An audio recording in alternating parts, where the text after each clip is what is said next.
Greetings, JC here for Interface, and welcome to Part 4 of Stereo 101. This is the last in our little series talking about the basic components of a home hi-fi stereo system.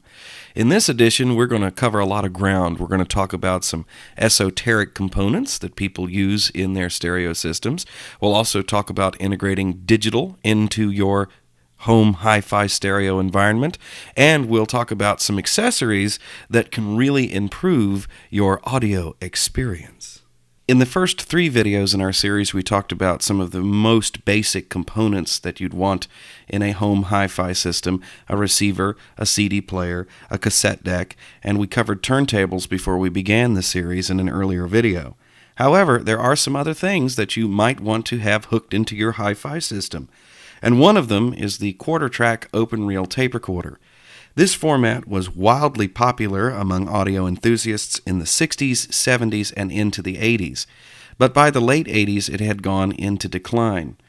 This Pioneer model is one of the finest examples of a home open-reel tape recorder ever made, and it was built in the early 1980s, right as the format was starting to wane. These machines offer extremely high-quality audio recording and reproduction.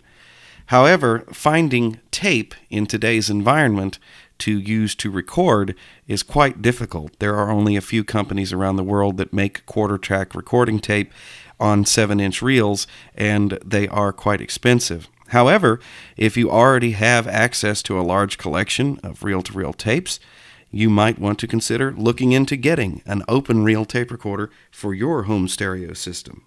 Another wildly popular format from the 70s and early 80s was 8-track. As a matter of fact, 8-track tapes have become an icon for music from that era. 8-track tapes were originally designed to be used in cars and portable players. However, there were many high-end players and recorders that were developed for use with a hi-fi system at home, and here's one of the best. It was made by Radio Shack and sold under the Realistic brand. This machine offers the ability to record 8-track tapes as well as play them, and it features Dolby noise reduction and many other very cool features. 8-track tapes, of course, are not being produced today. However, the collecting and trading of 8-track tapes is very strong among people who are still enthusiastic about the format. One of my favorite slightly esoteric formats for home audio is the MiniDisc. A MiniDisc is a small disc that lives inside of its own plastic case. You never actually touch the disc. You slide the entire case into a MiniDisc recorder. This is a small MiniDisc recorder, which is portable. This machine does record and play extremely high-fidelity audio. You can also have MiniDisc recorders for your home stereo system. This format was introduced by Sony in the mid-90s, and while it didn't catch on in the mainstream in the United States, those who were into extremely high-quality audio recording and editing flocked to the MiniDisc format, and it is still extremely popular among semi-pro and professional audio people. It is also very popular among consumers in Europe and Japan. The recorders and the players are still being produced, and there is no shortage of blank MiniDiscs available. Get yourself one of these cables, and you can use your MP3 player or computer as a source for relatively high-quality audio for your home stereo system. These cables have a 1/8-inch stereo plug on one end, and on the other they have a left and right RCA that you would use to plug into the back of your receiver or amplifier. Just pick an auxiliary input. Your MP3 player can provide relatively high-quality audio, and one of the nice things about it is that you can put it in shuffle mode and you don't have to worry about it. It provides a nice soundtrack for gatherings or working around the house.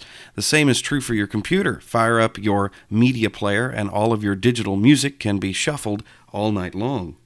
Let's take a few minutes and talk about some components and accessories that can greatly improve your listening experience on your home stereo system. The graphic equalizer is an indispensable tool in the recording studio, and they used to be very popular among hi-fi enthusiasts. However, they're a little bit harder to find these days. Back in the 70s and 80s, any self-respecting audio enthusiast with a high-end rack of audio equipment would include a graphic equalizer. What do?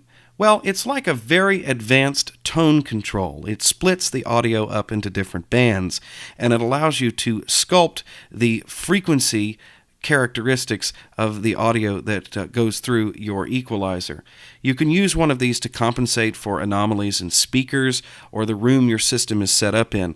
Let's say that you have a lot of booming bass. Well, you can tune it out with an equalizer. You don't have enough bass in your speaker system, you can add a little bit with an equalizer. These are very powerful tools, and an equalizer can make a big difference in the sound of even a moderately priced system. Here's an idea for an accessory for your home stereo system. How about some automatic level control? We're not talking about a compressor limiter like you would find in a recording studio that you would use on vocals or instruments to add an effect. We're talking about a device that is able to take a wide range of input levels and provide a very consistent level on the output without coloring the audio, making it sound compressed or limited. These devices can be extremely useful if you plan on running television audio through your hi-fi system.